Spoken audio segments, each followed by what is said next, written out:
Universitas Samratulangi, Sulawesi Utara, harapan di kemudian hari bangsa kita Indonesia, cita-citamu luhur dan Halo, kelompok 2 hadir untuk membahas materi Pancasila bab 3, yaitu bagaimana Pancasila menjadi dasar negara Republik Indonesia. Nah, pada bagian A, menelusuri konsep negara, tujuan negara, dan urgensi negara. Nah, yang pertama terdiri dari konsep negara. Nah, negara adalah suatu organisasi kekuasaan yang berdaulat, yang dengan tata pemerintahan melaksanakan tata tertib atas suatu umat di suatu daerah. Nah, negara dari perspektif tata negara dapat dilihat dari dua pendekatan. 1. Negara dalam keadaan diam. 2. Negara dalam keadaan bergerak. Nah, setelah dari pengertian negara, kita beralih ke pengertian negara Indonesia. Nah, negara Indonesia merupakan negara kesatuan Republik menurut pasal 1 Undang-Undang Dasar Negara Republik Indonesia tahun 1945.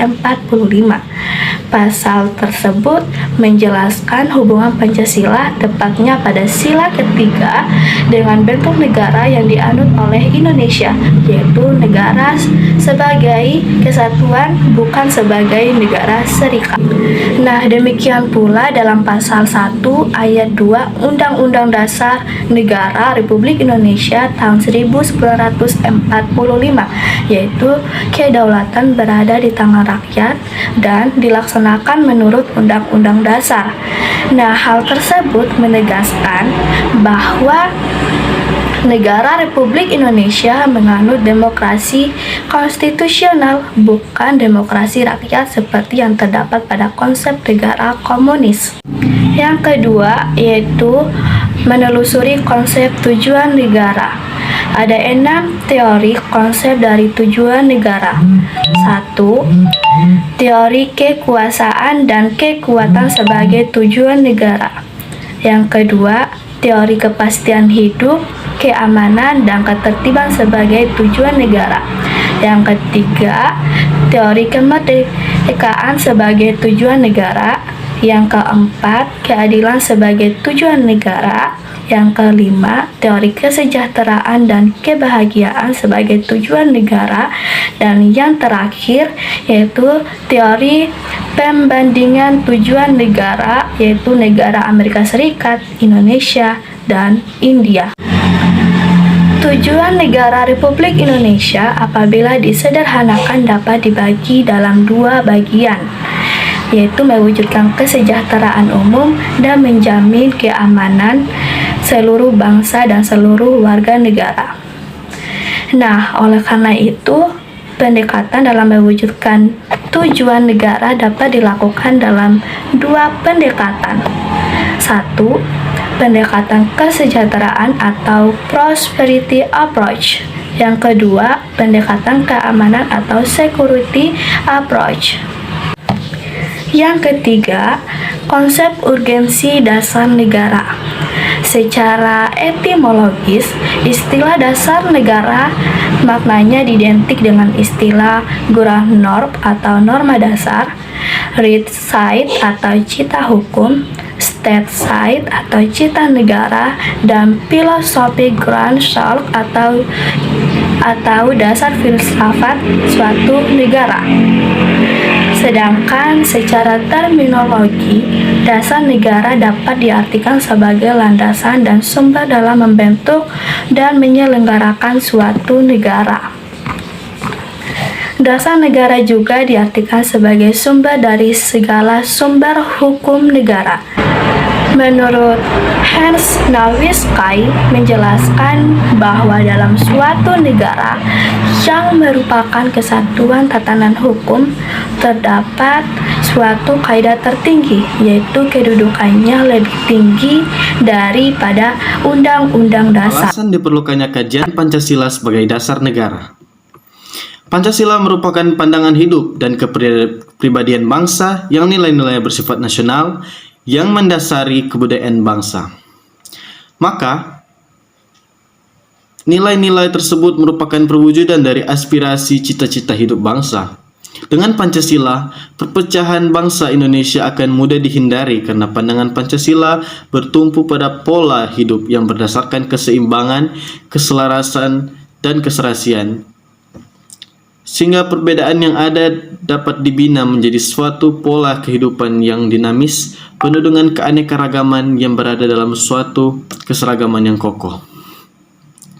Dengan peraturan yang melandaskan nilai-nilai Pancasila, maka peradilan adil dan tidak adil dapat diminimalkan. Oleh karena itu, Pancasila memberikan arah tentang hukum yang harus diciptakan keadaan negara yang lebih baik dengan berlandaskan pada nilai-nilai ketuhanan, kemanusiaan, persatuan, kerakyatan, dan keadilan.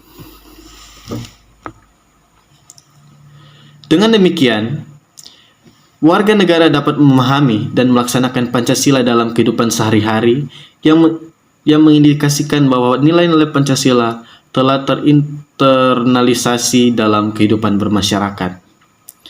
Pemerintahan sebagai warga negara seharusnya lebih mengerti dan memahami dalam pengaktualisasian nilai-nilai Pancasila dalam kehidupan kenegaraan. Mereka harus menjadi panutan bagi warga negara lain agar masyarakat luas meyakini bahwa Pancasila itu hadir dalam setiap hembusan nafas bangsa ini. Hal tersebut sejalan dengan pokok pikiran keempat, yang menuntut konsekuensi logis, yaitu Undang-Undang Dasar Negara harus mengandung isi yang mewajibkan pemerintah dan lain-lain penyelenggara negara untuk memelihara budi pekerti kemanusiaan yang luhur dan memegang penuh teguh cita-cita moral rakyat yang luhur. Pokok pikiran ini mengandung pengertian bertakwa kepada Tuhan Yang Maha Esa, dan pokok pikiran ini yang kemanusiaan yang adil dan beradab, sehingga mengandung maksud menjunjung tinggi HAM yang luhur dan budi pekerti kemanusiaan yang luhur. Kedua, sumber historis Pancasila sebagai dasar negara. Pancasila sebagai dasar negara sering disebut sebagai filosofi Groundsley dari negara stateside. Pancasila dijadikan sebagai dasar negara, yaitu sewaktu ditetapkannya pembukaan Undang-Undang tahun 1945 pada 8 Agustus 1945. Pada mulainya, pembukaan direncanakan pada 22 Juni 1945 yang terkenal dengan Piagam Jakarta.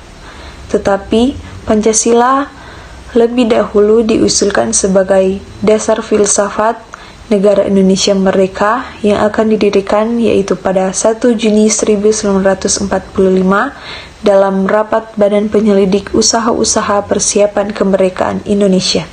Berdasarkan penjelajahan historis, diketahui bahwa Pancasila yang berlaku sekarang merupakan hasil karya bersama dari berbagai aliran politik yang ada di BPUPKI, yang kemudian disempurnakan dan disahkan oleh PPKI pada saat negara didirikan. Yang ketiga, sumber sosiologis Pancasila sebagai dasar negara. Pokok-pokok moralitas dan haluan kebangsaan kenegaraan menurut alam Pancasila sebagai berikut. Pertama, nilai keutuhan atau religiositas sebagai sumber etika dan spiritualitas. Kedua, nilai-nilai kemanusiaan universal yang bersumber dari hukum Tuhan, hukum alam, dan sifat sosial. Ketiga, nilai-nilai etis kemanusiaan harus mengakar kuat dalam lingkungan pergaulan kebangsaan. Keempat, nilai keutuhan, nilai kemanusiaan, dan nilai cita-cita kebangsaan dalam aktualisasinya harus menjunjung tinggi kedaulatan rakyat yang dipimpin oleh hikmat kebijaksanaan. Kelima, nilai keutuhan, nilai kemanusiaan, dan cita kebangsaan serta demokrasi permusyawaratan. Keempat, sumber politis Pancasila sebagai dasar negara. Pasal 1 ayat 2 Undang-Undang Dasar 1945 terkandung makna bahwa Pancasila menjelma menjadi asas dalam sistem demokrasi konstitusional. Bagi negara yang berkiprah suprastruktur politik atau sektor pemerintah, yaitu lembaga-lembaga daerah, di sisi lain, bagi setiap warga negara yang berkiprah dalam infrastruktur politik atau sektor masyarakat, seperti organisasi kemasyarakatan, partai politik, dan media massa, maka Pancasila menjadi kaidah penuntun dalam setiap aktivitas sosial politiknya. Membangun argumen tentang dinamika dan tantangan Pancasila sebagai dasar negara. Pancasila sebagai dasar negara lahir dan berkembang melalui suatu proses yang cukup panjang. Pada 1 Juni 1945, barulah Pancasila disuarakan menjadi dasar negara yang diresmikan pada 18 Agustus 1945 dengan dimasukkannya sila-sila Pancasila dalam pembukaan Undang-Undang Dasar NKRI tahun 1946. Pada saat berdirinya negara Republik Indonesia yang ditandai dengan dibacakannya teks proklamasi pada 17 Agustus 1945, bangsa Indonesia sepakat pengaturan kehidupan bermasyarakat, berbangsa dan bernegara, berlandaskan Pancasila dan Undang-Undang Dasar 1945. Namun, sejak November 1945 sampai menjelang sekarang ditetapkannya Dektir Presiden 5 Juli 1959, pemerintah Indonesia mempraktikkan sistem demokrasi liberal. Setelah dilaksanakan dekret presiden, Indonesia kembali diganggu dengan munculnya paham lain. Pada saat itu, sistem demokrasi liberal ditinggalkan. Perdebatan tentang dasar negara di konstituante berakhir dan kedudukan Pancasila diperkuat. Tetapi paham tersebut dipergunakan oleh mereka yang menghendaki berkembangnya paham haluan kiri atau komunis. Puncaknya adalah peristiwa pada pemberontakan G30 SPKI tahun 1965. Pada masa pemerintahan Presiden Soeharto, ditegaskan bahwa Pancasila sebagai dasar negara akan dilaksanakan secara murni dan konsekuen. Namun, pemerintahan Presiden Soeharto pun akhirnya dianggap menyimpang dari garis politik Pancasila dan Undang-Undang 1945. Pada tahun 2004 sampai sekarang berkembang gerakan para akademis dan pemerhati serta pecinta Pancasila yang kembali menyuarakan Pancasila sebagai dasar negara melalui berbagai kegiatan, seminar, dan kongres. 2. Argumen tentang tantangan terhadap Pancasila. Tantangan yang melanda bangsa Indonesia sebagaimana dapat diidentifikasi sebagai berikut. A. Dilihat dari kehidupan masyarakat, terjadi keagamaan dalam kehidupan bernegara dalam era reformasi ini karena perubahan sistem pemerintahan yang begitu cepat termasuk digulirkannya otonomi daerah. B. Dalam bidang pemerintahan, banyak muncul di ranah publik aparatur pemerintahan baik sipil maupun militer yang kurang mencerminkan jiwa kewarganegaraan. Terdapat fenomena perilaku aparatur yang mementingkan kepentingan kelompok saja. Esensi dan urgensi Pancasila sebagai dasar negara. A. Esensi Pancasila sebagai dasar negara. Pancasila secara legal, formal telah diterima dan ditetapkan menjadi dasar dan ideologi negara Indonesia sejak 17 Agustus 1945. Dalam pembentukan politik hukum atau kebijakan negara lainnya yaitu sebagai berikut. 1. Kebijakan umum dan politik hukum harus tetap menjaga integrasi atau keutuhan bangsa baik secara ideologi maupun secara teritori. 2. Kebijakan umum dan politik hukum haruslah didasarkan pada upaya membangun demokrasi, kedaulatan rakyat, dan demokrasi negara hukum. 3. Kebijakan umum dan politik hukum haruslah didasarkan pada upaya membangun keadilan sosial bagi seluruh rakyat Indonesia. 4. Kebijakan umum dan politik hukum haruslah didasarkan pada prinsip toleransi beragama yang berkeadaban. Pancasila sebagai dasar negara menurut Pasal 2 Undang-Undang Republik Indonesia Nomor 12 Tahun 2011 tentang pembentukan peraturan perundang-undangan merupakan sumber dari segala sumber hukum negara. Kedudukan Pancasila sebagai dasar negara dapat dirincikan sebagai berikut. 1. Pancasila sebagai dasar negara adalah sumber dari segala sumber tertib hukum Indonesia. 2. Meliputi suasana kebatinan Gisliken Hintergrund dari Undang-Undang 1945. 3. Mewujudkan cita-cita hukum dasar negara, baik hukum dasar tertulis maupun tidak tertulis. 4. Mengandung norma yang mengharuskan. Undang-Undang Dasar mengandung isi yang mewajibkan pemerintah dan penyelenggara negara memegang teguh cita-cita moral rakyat yang luhur. 5. Merupakan sumber semangat abadi Undang-Undang Dasar 1945 bagi penyelenggara negara, para pelaksana pemerintah. B. Urgensi Pancasila sebagai dasar negara. Soekarno melukiskan urgensi Pancasila bagi bangsa Indonesia secara ringkas tetapi meyakinkan Pancasila adalah Vetanshow, satu dasar falsafat. Pancasila adalah satu alat pemersatu bangsa yang juga pada hakikatnya satu alat pemersatukan dalam perjuangan melenyapkan segala penyakit yang telah dilawan berpuluh-puluhan tahun, yaitu terutama imperialisme. Perjuangan suatu bangsa, perjuangan melawan imperialisme, perjuangan mencapai kemerdekaan, perjuangan suatu bangsa yang membawa corak sendiri-sendiri. Tidak ada dua bangsa yang cara berjuangnya sama. Oleh karena itu, pada hakikatnya bangsa sebagai individu mempunyai kepribadian sendiri. Untuk memahami urgensi Pancasila sebagai dasar negara, dapat menggunakan dua pendekatan, yaitu institusional atau kelembagaan dan human resources atau sumber daya manusia. 1. Pendekatan institusional, yaitu membentuk dan menyelenggarakan negara yang bersumber pada nilai-nilai Pancasila sehingga negara Indonesia memenuhi unsur-unsur sebagai negara modern. 2. Resources terletak pada dua aspek, yaitu orang-orang yang memegang jabatan dalam pemerintahan dan konsekuen di dalam memenuhi tugas dan tanggung jawabnya. 2. Hubungan Pancasila dengan Proklamasi Kemerdekaan Republik Indonesia. Pada hakikatnya, Proklamasi 17 Agustus 1945 bukanlah merupakan tujuan semata-mata, melainkan suatu sarana, isi dan arti yang pokoknya memuat dua hal. 1.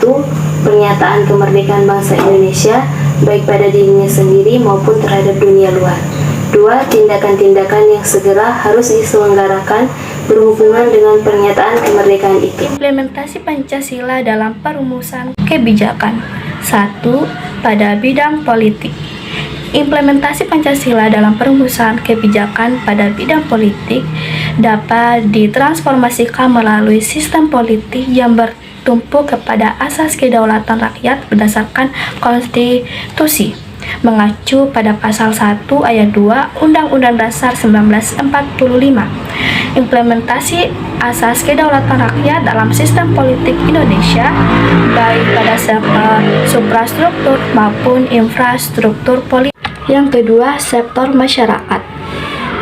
Dalam sistem politik, infrastruktur politik tersebut berfungsi untuk memberikan masukan kepada suprastruktur politik dalam menghasilkan kebijakan politik yang menyangkut kepentingan umum.